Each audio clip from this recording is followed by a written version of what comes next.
let's talk. We got a lot to talk about today. Today, Apple announced the iPhone 11 and 11 Pro. This is not the iPhone 11 Pro. This is the XS Max from last year. And Apple, after many leaks that were released over the last couple of months, finally went on stage and presented us a Pro device. And I got a few gripes about that. So let's just go over a few specs before we get started.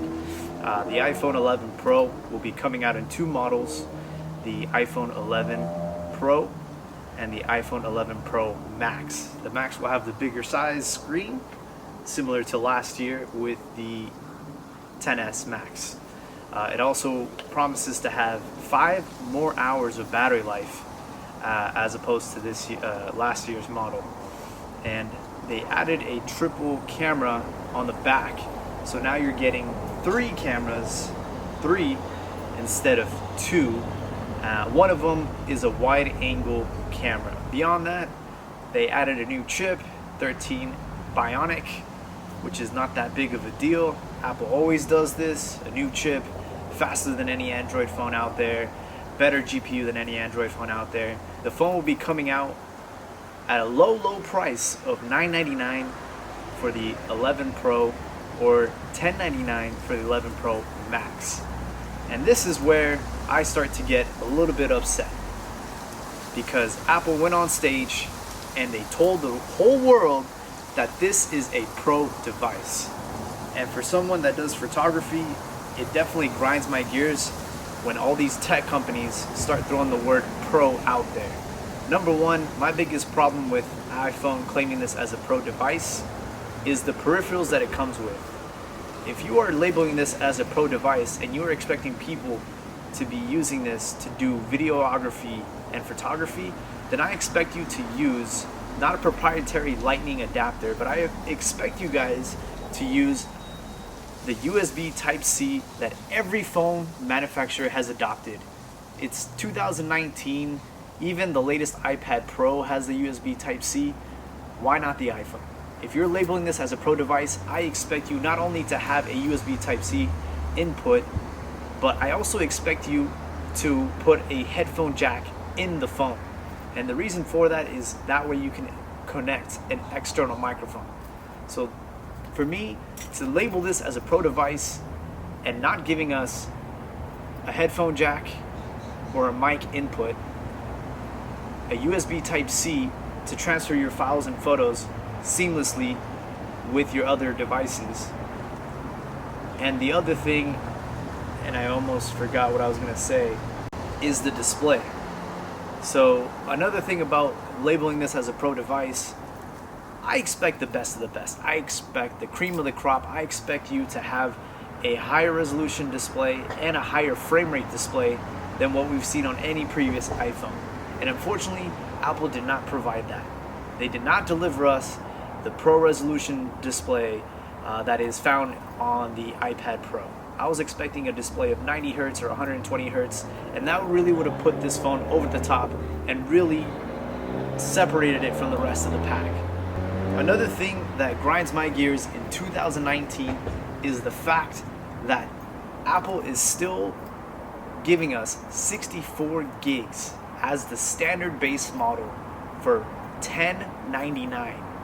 I think it's unacceptable that in 2019 we're spending over $1,000 on a phone and you're only getting 64 gigs of space. It's unacceptable and it's highway robbery, and everybody knows that 64 gigs in 2019 when you're recording videos in 4K resolution at 60 frames a second is going to be eaten up in within 2 or 3 sessions.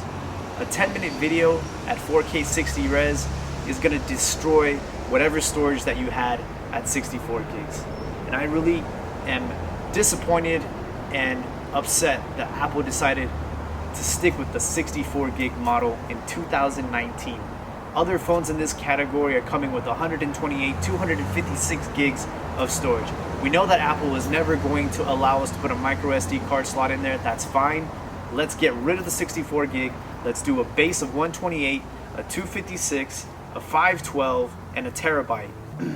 Another issue that comes with the Pro label is the fact that if you're going to be claiming that people are making videos and movies out of this, shooting with this iPhone 11 Pro, I always find that a gimmick when companies decide to shoot a music video like Google did with John Legend. They shot the entire music video using a Google Pixel. I hate when companies do this because it's a gimmick. We all know that nobody in Hollywood is using an iPhone to shoot movies. It's a cool trick.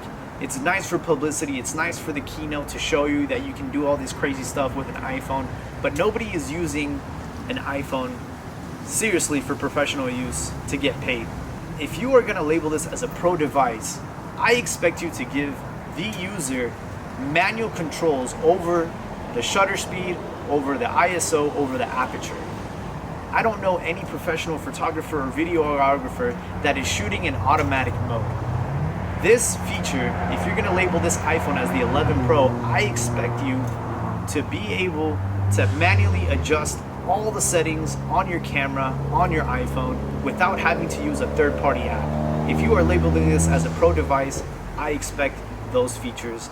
And I don't understand why Apple has not allowed us to use manual controls. I understand that they think that they know what's best for you when it comes to shooting photos, and it's going to be totally fine for regular consumers using this for Snapchat, using this for Instagram. But for those people that do get paid for photography, that do this for a living, will never ever use a camera in automatic mode. I'm sorry, I don't know who you are, I don't know who you think you are, but give us manual controls. Just to recap, number one, USB Type-C, not in there. Number two, faster frame rate display, not in there. Number three, manual controls for camera, not in there. And I think that's all I can think of. To give Apple some credit with this iPhone, I do like the fact that they finally changed up the design finish. They gave it a textured back, and I look forward to actually feeling that in hand. I do like the midnight green color. I think that's very interesting that they decided to use that color. It's something they really haven't experienced or experimented with in the past. I do like the fact that the battery life is promising 5 to 4 hours depending on which model that you get. And that's pretty much where the good stuff about the iPhone 11 Pro. For those that are waiting on a completely new redesigned iPhone, are going to hold off for another year. This phone is going to be fine for about 80 to 90% of the people out there. But for those that Apple are trying to convince that this is a pro device for professionals that you can use instead of using your Red camera, instead of using your Sony mirrorless camera, I'm not buying. I'm selling. I'm sorry, Apple. But if you want to label this as a pro device, give us pro tools to use this device. Let us unlock some of the capabilities that we know this iPhone is capable of producing. And give us more storage, goddammit. It's 2019, unacceptable 64 gigs in 2019. Thank you for watching.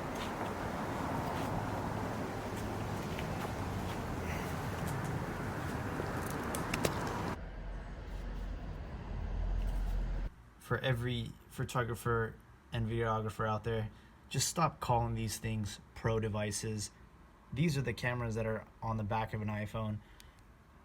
These are the lenses that a professional use, and they can run twice the price of an iPhone. So just please stop throwing the name pro out there. Just stop.